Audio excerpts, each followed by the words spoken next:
We only take 11% of Karnataka's allocated share of the Kaveri waters and support a population of nearly 40% of Karnataka and the Kaveri basin. There's no water resource scarcity. What is scarce is investment, and what is scarce is a goal and a vision. We're not investing in rainwater. We're not investing enough in treated reused water. We're not investing in recharging groundwater and understanding aquifers and managing them well. And we're not investing enough in collecting monies to be able to repair the leaks in the system and make sure that the leaks come down to 12% or 13%. So the question to ask is, why do we need to dig borewells? The reason why we dig borewells is because the city pipe network has not come to us. Universal connection, especially for the low-income people, slum dwellers, pavement dwellers. This has to be the city's responsibility, and the city should make sure that at every ward level, every household is connected to a water connection. This is the fundamental thing that a city should do. Well, my today's guest is popularly known as Zen Rainman on social media platforms. And if you follow him on especially X, which I have been following him for a very, very long time, you will know that he's extremely passionate about rainwater harvesting, groundwater recharge, about open bore wells, the photos, the pictures he puts up about them, and also about these well diggers who were initially well diggers but today are at the forefront of actually conserving water.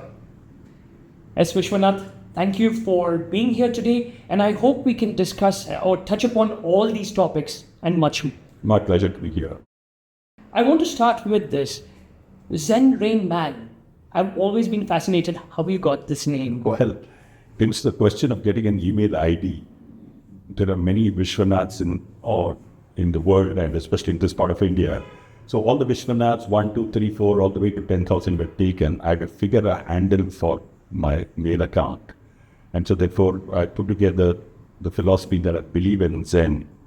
And Rainman is the name of the movie, Dustin Hoffman, if you remember. So putting those two together, it became Zen Rainman. And that's stuck as a label for a long time. I remember meeting you many years ago. I was a TV journalist and I came over here and you explained to me how exactly water conservation is to happen. And the moment I entered your home, the first thing I did was go outside and see that the recharge well, and it's still over there. How did you get into this? Well, I don't know. I'm a civil engineer by qualification, and one of the courses that we are taught in civil engineering is hydrology. And we had a particularly good professor, I still remember his name, M.C. Srinivasmurthy, was excellent at communicating. And perhaps that was one subject that I really understood in my 5 years of civil engineering. I then did urban and regional planning, at which time one could understand water at a scale which was regional. Finally, I joined HUDCO, Housing and Urban Development Corporation, where in housing, the financing we were doing, plus urban infrastructure, the key critical challenge one could see in all the settlements was the lack of availability of water. So therefore, my intellectual curiosity as an civil engineer was piqued, but also a personal interest in water, which came when we were starting to build our house, and we were struggling to buy water and get it done. So I looked at it from a more individual but also a professional lens was what drove me to the sector. But this was somewhere in the 90s. I was reading an article in the 90s where people didn't talk about water as such with that curiosity that people are actually talking about now. I don't remember people even saying that we don't have water then. It's just about, you can correct me if I'm wrong, it's just about from the 2015 onwards when people in Bangalore especially said, there's no water. What drove you to water? No, so I guess the shortage was always there. It's a question of how much of a public discourse it entered. I remember in the early 90s, we used to stay in a flat in Antigua, it's part of Bangalore. We were on the 3rd floor. And there was a water shortage, there was civil water shortage. And literally we had to get to the ground floor and take buckets of water to our flat. 90s? In the 90s, I'm talking about 1990 itself. There was a pretty huge scarcity of water in the peripheral parts of Bangalore, and it was very difficult to manage. Also, when I was in HUDCO, as I was mentioning to you, I had the occasion to travel to almost all small and medium towns in South India, and almost every alternate village, you can say, because we were funding large-scale rural housing programs. And everywhere, water was a crisis. Houses would be built, but they would not be occupied because there was no water in those places. And at that part of time, we only had borewells and hand pumps to supply water. Those borewells were dry in the late 80s and early 90s too. But as urbanization increased in India, the severity of the problem faced by the richer classes became more and more, and therefore it starts to enter the narrative of scarcity and shortage. So somewhere in the 90s, I was reading you started something known as the Rainwater Club. Could you just tell me something about that, and how did people initially respond to this? Because water is not something in which you have a lot of people, now they talk about it, but I don't think a lot of people are still interested. Only when there's a scarcity or there's a crisis, everyone jumps up and down. Sure. So in the early 90s, 91, to be precise, the web was starting to make its presence, and it would be that the net would kind of, at that point of time, the bright new idea was, can we design virtual institutions which need no physical space and which can then be knowledge brokers in a sense. And that knowledge broking had to happen with water from a rainfall perspective. So one still remembers going to the Indian Meteorological Department and paying 25 paisa per day's rainfall and collecting rainfall for 35 years and being surprised by the volume of rain that falls on a city or on a small residential plot, and wondering why is it that we're not trying to use this productively. So we started to do some basic calculations on Excel, and we were struck by the fact that a 30 feet by 50 feet site, which is my house site, would have 1.5 lakh liters of rainwater falling on it annually. And I was assiduously dumping all the rainwater into the drain. I thought we could do better as civil engineers, as professionals. So therefore, the curiosity to see how we could harvest the rain and use it started the Rainwater Club, where fellow travelers who were interested in the same subject also got together virtually, and we started the Rainwater Club in 91. How did people respond to this? It was very interesting. It was, well, I discussed this idea and explained to them with numbers and data that this was what was happening. People were surprised. Nobody really knew that Bangalore, for example, was getting 975 millimeters of rainfall annually, or there were 60 rainy days, and that the rainfall was spread over 8 months. People wouldn't believe it. The public perception is that it only rains for a couple of months, whereas it rains throughout 8 months. March, April, and May is one of the rainiest months when the rest of India is clean until a summer heat, which they call the Lu. Bangalore's getting rainfall, thunder showers. So this was very interesting to have discussions, and many people were very positive about responding to that and see what could be done. Now, you said that this data that you had showed that Bangalore has a lot of water, but we are still facing a major crisis over here. The outskirts, people are always utilizing water tankers. The city center, they don't get Kaveri connection. I mean, even if they have Kaveri connection, water is not pumped in on a regular basis. Where is all that water going? So, we have to delve a bit into the history, and very quickly at that. In the 1870s, 1876, 77, 78, 1876, 77, 78, there were 3 critical years of drought. What then happened was about 90,000 people died in Bangalore. And in the old Mysore kingdom, 1.5 lakh people died for want of water and want of food, the famine. This is in 1876, 77, 78. See, 1/4 of the population of Mysore kingdom was wiped out, and all the glorious tanks that we had simply didn't have enough water to support a population of 1.5 lakhs in the city of Bangalore itself, just 1.5 lakh people. The then Mysore kingdom was very perturbed by this incident, and the famine left an indelible mark. So therefore, they started to think of a permanent solution for Bangalore's water requirement. And so eventually, what happened in 1894 was you then with the Sepeta project and brought water to the city. Before that, you tried Miller's tank and Sankey tank to supplement water, and that was not sufficient even then at that point of time. But when Hesapeta project was implemented, the city became water sufficient. 55 liters per capita per day delivered to individual household taps and community taps, which would support a population of 2.25 lakhs. But the nature of Bangalore is such that once water becomes available, the population rapidly expands to consume the water, and then again you into water scarcity. So that time there was a water scarcity, and actually 3 times upstream of Hesapeta was breached, to allow all the water to come into Zenrainman, then to be supplied to the city of Bangalore. But farmers of those three tanks, Dr. Bangla, Madurai, they lost their crop. The city actually compensated the farmers for that crop loss because they had taken the waters of the farmers. So this was what you would call payment for ecological services or payment for agricultural services as a concept in the 1920s. Bangalore was doing that. Because there was a water scarcity, we then moved to Chittogodanagdi on the Kavati downstream of Zenrainman, 1974. We brought water from there, and this was Southern Vishwanath S designing the project. That assuaged the problem for some 10 years. Again, the population expanded to over well water purpose being supplied in the city, and therefore finally we had to go to the Kaveri. In the meantime, we created the first parastatal institution in India called the Bangalore Water Supply and Sewage Board, full of specialized people who were competent to bring water from such a far distance. And that's a remarkable thing that Bangalore did, because then the rest of India followed in creating this kind of an institution.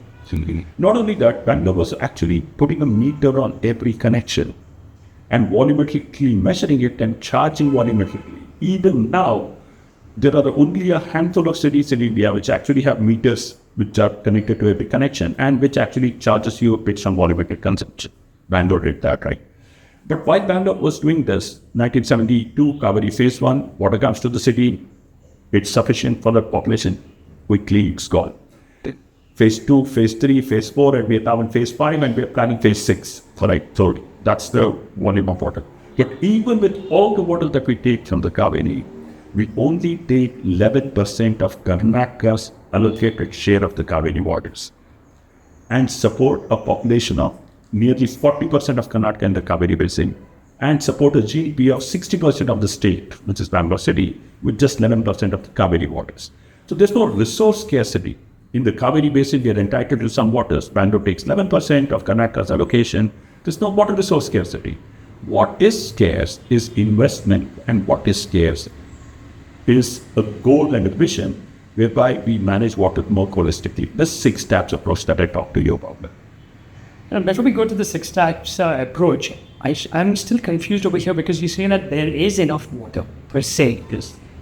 Then why are we so dependent on groundwater? Because we're not investing enough in the 6 steps. We're not investing in rainwater. We're not investing enough in treated reused water. We're not investing in recharging groundwater and understanding aquifers and managing them well. And we're not investing enough in collecting monies to be able to repair the leaks in the system and make sure that the leaks come down to 12% or 13%. So it's a lack of investment in efficiency and the lack of investment in all the resources that are available to us as water. That's what is causing the crisis. Now, since you mentioned the 6 steps, 6 steps, can you just tell me how does it work? And so what's it all about? So here are the 6 steps. The first step is from the river Kaveri, right, which is pipe water supplied from a faraway source. That will bring 2,275 million liters per day. And that is the volume of water which will come with the Kaveri 5th phase being completed and all the connections being given. 2,275 is a lot of water. It's more than enough for the city. Unfortunately, about 30% of the water leaks, or what's called unaccounted for water. It's a physical leakage and a financial leakage. So therefore, you're losing out on the waters which you needed to fix. But let's talk about the first tap. The second tap is rain. The equivalent rainfall on the city is 3,000 million liters per day. So if you take the annual rainfall and distribute it over all the 365 days, you get a figure of 3,000 million liters per day. That's the 1,050 square kilometers of the city, which includes the green-fat area, the then green-fat area. That's more than what's coming from the Kaveri. We need to put in place a system by which we harvest at least half of this water. So you get an additional 1,500 million liters per day. The third tap is our lakes and dikes. Now, they cannot be used directly, but they would be a great source of recharge of aquifers. We have 186 lakes and tanks in the Bangalore metropolitan area. All of them need to be protected and linked to the catchment. And if so necessary in the summer months, filled with treated wastewater. Right? The fourth tap is groundwater. Now, they haven't understood aquifers at all in our city. We simply drill borewells. That's about all we engage with aquifers. But aquifers have 2 components. One is called the shallow aquifer, where you put a dug well, and one is the deep aquifer, where you put a bore well, right? Now, the shallow aquifer is typically 30 to 100 feet in Bangalore. The deep aquifer can go up to 1,800 feet. It's 400 feet up to 1,800 feet. If we understand these aquifers and fill them up with, like I said, rainwater, lake recharge water and treated wastewater, they have a huge capacity. They have a capacity of at least 2,000 million liters per day cannot supply in a year. The fourth tap is treated wastewater. This is the fifth tap, the treated wastewater. We have 61 wastewater treatment plants in Bangalore, which will be in place. We have enough capacity to treat wastewater. We are supplying the treated wastewater to Kolar, Chikmagalur, Ranikar and other districts for agricultural use. Portion of it can be used to fill the lakes in Bangalore and reused, or a portion of it can also be directly reused for non-potable purpose, for construction purpose, right? Now, if you do that, you would get an additional 2,000 million liters per day.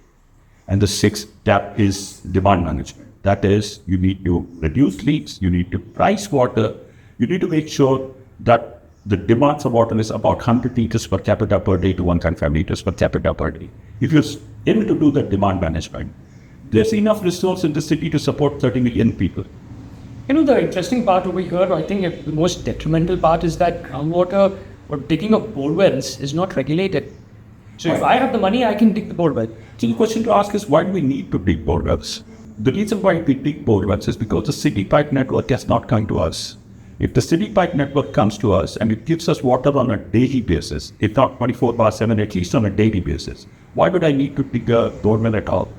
It's the question to ask is, why is the network not reaching everybody in the city? Universal coverage with everybody getting connected and ideally 24/7 water supply. That's the question to ask. Because we need to dig borewells, we need to buy water from tankers, we need to put filters in our homes, we need to put a sump tank, we need to put an overhead tank, and we need to pump all the water because of the failure of the pipe network to be unable to give us water.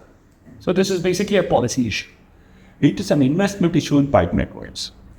If the BWSS we had the monies, they're dependent on JICA funds, World Bank funds for water supply. But if the BWSSB itself had the funds with itself, this 2,275 million liters per day could be distributed to all the households in Bangalore. The BWSSB itself could dig community borewells next to the lakes where the shower aquifer is full, supplement the Kaveri water and make sure that the pipe network reaches every flat, every apartment, every household in Bangalore.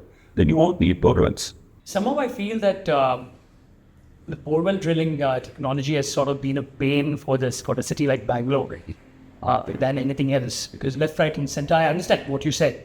One is the policy issue. One is universal pipe connection is not there.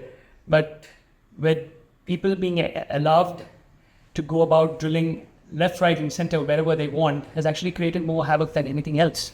So the question is, why do we dig a borewell? So why I dig a borewell is I have to build a house or an apartment. I don't get a connection from the BWST. I have two choices. I can buy water from a tanker, or I can dig my own borewell and make my own water arrangement. It's clearly a failure of the state to be able to give water for building my house, right? So once I dig a borewell and I occupy the house, I continue to use the borewell water because I don't get enough water from the BWST. If I get enough water from the BWSSB, I don't need to use groundwater at all. And this is what we have to understand. And where is the borewell dug the most? It's in the periphery of the city where the network is not reached. Because the city expands very fast and the BWSSB network plays catch up all the time. Now, what do we need to solve this problem? What we need to do is to understand aquifers at each one of these places. I would presume that all these lakes in the periphery of the city might be, I'll take some names. Karnadavan Lake, Gunjurpalia Lake, Mutnalot Lake. These are all such. You can take other parts of the city which are outside the periphery or just on the periphery.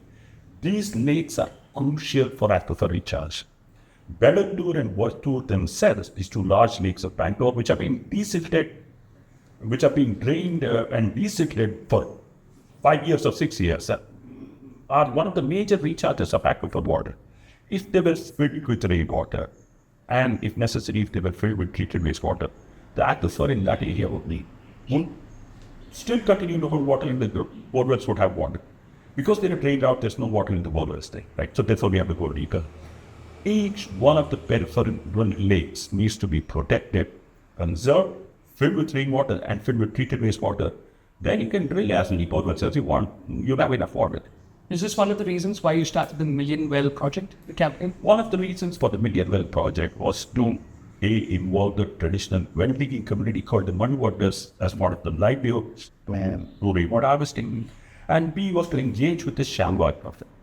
The shallow aquifer is one of the least understood of aquifers all over India, not just in Bangalore alone. It has served us for more than 5,000 years. We depended on dug wells till the borewells actually came in the 70s and 80s. Once the borewells came, we forgot the shallow aquifer, we forgot the dug wells. So we started the Million Wells program to say, hey, if you have a well and if it has water, try and see whether you can clean it, decent it, and recharge it with rainwater so that you can use it. Or if you don't have a well, dig a recharge well, put all your rooftop rainwater after filtering into that recharge well. And if you're placed luckily in a good aquifer, you'll get water in the well which you can supplement all your water requirements. So the Million Wells program was with 750 families of well diggers. They have dug about 300,000 recharge wells and cleaned up more than 10,000 dug wells so far. And they're pretty much going on the way to the Million Wells. Did it take some time for you to change their mindset because they are well diggers? Now it's all about water conservation. So the well diggers dug wells to draw water. Now it was a paradigm shift for them to recharge the groundwater. It took a bit of time for them to understand it, but they quickly grasped the idea. So they're able to link the catchment to the recharge and then make sure that the water quality is good before it's put in, and they will advise the house owner to do it. So it wasn't really very difficult to do that. But now they see themselves not merely digging a hole in the ground, but providing water for the city itself. And it does a lot for the self-confidence and the agency that is created. And a lot of them have regular jobs, which otherwise they would not have had. Though one wishes that more of them can get more jobs as they go ahead in the Million Wells scheme. But they're better off in a community trajectory as water providers for the city, whose role is now finally being recognized by the city. On your X platform, I kept seeing you putting up pictures and videos of the wells that they've actually restored, reclaimed. How do they feel when you put these things up?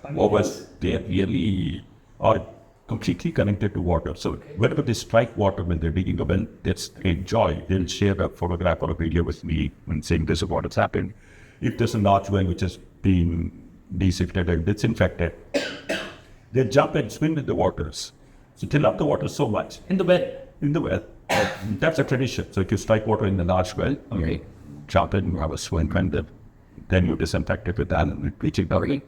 So they really enjoy the process of digging. They know the various kinds of soil that they strike. They know whether the soil will have water, can have water at some point of time, can release water or not. So a different name for the soil. And they're completely engaged with the process.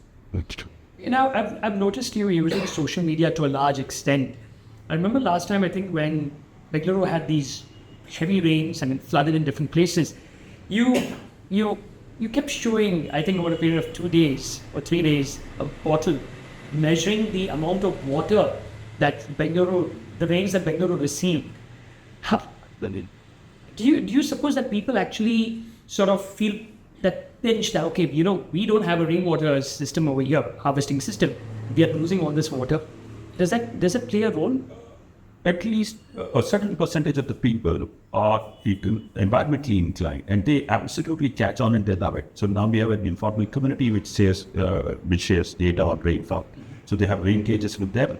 Luckily for us in Bangalore, we have the Karnataka State National Disaster Monitoring Center, which has put up 101 automatic weather station and also shares its data on what the rainfall is. We compare our data with what the AWS of the case and AOC, and we share information. Now, Bangalore is a city of 101 rainfalls. It's not one rainfall at all. And so if it's flooding in one part of the city, it may not even have rained in another part of the city. And if one part of the city is bone dry, the other part of the city may have enough and more rainwater for them to have harvested it and used it for the whole year. We now have to understand to deal with microbiomes. And that microbiome understanding, that is to say, the geography of a particular rainfall, can only be served if you have a rain gauge on your terrace. It costs you $500. Put a rain gauge, you measure it every day, 8:30 a.m. And then you get to understand what rainfall patterns in the city look like, what the quality of rainwater is, and what the quantity of rainwater is for us to harvest and live with. And that's all propagated through social media posts. You've been talking about this for such a long time, I believe since the 90s. But what stops a city like Bengaluru and our politicians and bureaucrats from making sure that people do have a rainwater harvesting system? No, nothing. It's actually a compact between a citizenry and the institutions of the state. The PWSSB and the BBFB both have made rainwater harvesting compulsory for almost every new building and every new apartment, right? But you can take a horse to water. Can you make it drink? Yes. It's also for responsible citizens to step forward and say, am I following the law and am I doing rainwater harvesting? 2 lakh citizens have done it. The rest have to follow. No, I understand that point, but if they're not doing it, they need to be penalized. They are being penalized. A sufficient number of them are paying 50% above their normal water bill, and quite a lot of them are paying 100% or double their water bill after 6 months for not doing rainwater harvesting. But penalty is not the only way of dealing with this issue. Like you see, what we're doing is we're infantilizing society. We are putting lollipops as subsidy or grants, or we took the danda through penalties. This is not the way a state and a citizen compact is. Responsible citizenry means that you do the right thing because it's good for you and good for the society, and you do the right thing because it's the law. It's not, then you don't expect the state to act like a police state and a nanny state, take care of you otherwise, right? So it calls for both institutional push, but also responsibility from citizens. But don't you feel that, in a society like ours today, if something is costly, we value it. If something is cheap, we really don't value it. That's true. And water per se, if you look at it, is actually very, very cheap. At the heart of the problem, what you have said is the issue. The issue is that we are not able to capture the human right of water because every citizen is entitled to a certain volume of water irrespective of our capacity to pay or not pay. So they should have universal connection and get that volume of water. That's for argument's sake, say 50 liters per person per day, right, of high quality potable water as the World Health Organization suggests. This should, in my opinion, be free. But the 51st liter, water becomes an economic good and we must pay the true price for water. What is the true price for water? The true price for water is when you return water back to nature in the same quantity and quality at which we appropriated it. If I took 100 liters from the river Kaveri at point X, that is Thorekadenhalli, I should return back to Kaveri 100 liters at Thorekadenhalli of the same quality of water that I took from the Kaveri. Do we have the technologies? We have the technologies to do that. Do we have the monies? No, we don't have the monies. Do we have the institutions capable of doing it? The institution needs a bit more strengthening. If we pay the true price for water, there is no scarcity of water in nature. But you've been telling me there's a closed loop system, a project that's already working. So we are moving our way to what we call the circular economy. We are not able to capture the true cost of water. But what we have done, for example, in Bangalore, is that we bring water 2,275 from the Kaveri, 2,275 million liters per day. We add roughly 600 to 800 million liters per day from groundwater. So totally about 3,000 million liters per day. 80% of this is wastewater. So let's say 2,400 million liters per day. We have now the intent to treat all these 2,400 million liters and fill roughly 1,100 lakes and tanks within a periphery of 100 kilometers from Bangalore, in the districts of Kolar, Chikkolapur and other places. So what water is doing is it's making a pit stop in Bangalore on her journey from the Kaveri to the farmers' fields in Kolar, Chikkolapur. In the process, if we design the systems well, if we make sure that the treated wastewater is good, if we design the lakes as wetlands with islands, we will be creating the equivalent of 1,100 Rangan Tektus. We'll be restoring the ecology and the environment of this whole area, which is going to be filled with treated wastewater. We're going to make sure that groundwater is recharged so the wells have water and the borewells have water. Farmers have water security. In turn, when the farmers use that water security to grow food crops, vegetables, the city gets food security. So the loop is closed. The water loop is closed through the food cycle and the livelihood cycle of farmers. And ecology and environment is restored. However, we need to have a clear vision of how we're going to do this and the institutional capabilities. Right now, what's happening is that the Bangalore Water Supply and Sewerage Board treats the wastewater. The minor irrigation department pumps in as a lift irrigation scheme. But we don't have the ecological interface to make sure that the tanks work as bird biodiversity hotspots, for example. And we don't have the knowledge systems to say how the aquifer should be managed so that everybody gets access to the water. If we do that, Bangalore will be the first city in the world to do it at this scale. Now, I understand what you're saying, but how do we make sure that what water we are sending into those lakes are proper? Because I know we're treating them, but are we treating them to a level where it's fit for human consumption? No, it's not designed to be fit for human consumption, but there's the National Green Tribunal Order, which now has been translated by the State Pollution Control Board, which makes treatment of wastewater of a very high order. For example, we now have biological oxygen demand limits less than 10, which is one of the most stringent standards. We have standards for phosphorus and nitrogen. Nitrogen should be less than 10 milligrams per liter, phosphorus 1 milligram per liter, right? That's the treatment quality that we have to do. And the STPs of Bangalore are getting upgraded with disc filters and other appurtenances to reach those standards. Now, when that standard is reached and you send it to the lakes, the first lake will further polish the water and treat it when it is designed as a wetland. By the time the water goes to the second lake, water is of even higher quality. Once it recharges the aquifer, it can then be treated and supplied as drinking water. Okay, so there will be another sort of treatment process. Nature is the intermediary which does the treatment further and polishes the water for it to become available for potable purpose. And you were telling me that this is actually happening in certain areas. So we've done one such pilot project with the Town Municipal Council of Devnadi, where Devnadi Sirinir Kere gets diluted treated wastewater from the Hebbard sewage treatment plant of Bangalore. It recharges the aquifer. We've been able to restore a dug well which was completely polluted with garbage. That dug well now has crystal clear water with fish and turtles swimming in it. You put a water treatment plant after the dug well with activated carbon filters, UV sterilization and chlorination, and then you're able to supply BIS 10500 drinking water standard water to the town of Devnadi. By the next 2-3 months, 1 million liter per day will be supplied to Devnadi, which started its journey as treated wastewater from Bangalore. So, I've always been fascinated by what you had told me many years ago when I came over here. I want to go back to that because rainwater harvesting, yes, is important, but also recharging the groundwater. Open wells, like the well diggers, what they're doing, very important. But what you have outside your home over here is something I believe that everyone can do. Can you just explain that? Because I remember you telling me that you can do it outside your home as well. So it's just a small recharge well, which is about 3 feet in diameter and typically 20 feet deep, which is lined with precast concrete rings and a safety grill on it. All you need to do is to take your rooftop rainwater, filter it, and heap it into this recharge well. It will go into the aquifer. Depending on the place you are, the rate of recharge will vary, but eventually all of this water will go into the aquifer and become available as dug well water or borewell water. But can't this be utilized across the city? Because earlier your drains were not cemented. So water would actually seep into the ground, percolate over there. Yeah. Today it's all cemented. So one of the things that we have to be a bit careful about road runoff is the kind of traffic that is there. But in domestic layouts, as long as there's no sewage flowing in the stormwater drain, as long as there's no garbage being dumped in it, you can make a recharge well there and allow it to percolate into the ground, right? So there are design standards for that. So it's possible for it to be done. And like I was telling you, about 300,000 of them have been done by the well diggers as part of the media what's going on.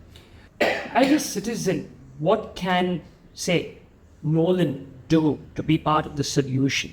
Because we are always complaining. So there are 3 things that he can do easily at the house level. One is to fit aerators and low flushes and showers, which consume less salt water. Aerator costs 80 rupees or 90 rupees. You can fit it when it taps. So you can use your demand for it. The second thing you can do is to harvest rainwater.